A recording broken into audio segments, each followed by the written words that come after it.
મિત્રો, આજે તારીખ 4 જાન્યુઆરી 2025 વાર છે શનિવાર. મુખ્ય સમાચાર ફક્ત 2 મિનિટમાં જાણીશું. અત્યારના સૌથી મોટા સમાચારમાં ભુજ ગાંધીધામના તબીબે કિરાણાના આદેશ સાથે 8 લાખ રૂપિયાની ઠગાઈ કરી. ભાવનગરમાં મહાપાલિકાનો વેરો નહીં પડતા કુલ 952 મિલકતોને સીલ કરવામાં આવી છે. સુરેન્દ્રનગરમાં મકાન માલિકની નજર ચૂકવીને ભાડુઆત 1.5 લાખના દાગીના લઈને રફ્ફુ ચક્કર થઈ ગયો છે. ભુજમાં 1.47 કરોડના કોકેન પ્રકરણમાં પોલીસ જાપ્તામાંથી ફરાર આરોપી રાજસ્થાનમાંથી ઝડપાયો છે.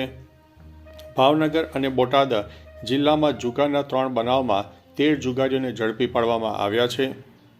ચીનમાં કોરોના જેવી મહામારી ફેલાઈ છે. હોસ્પિટલો દર્દીઓથી ઉભરાઈ ગઈ છે.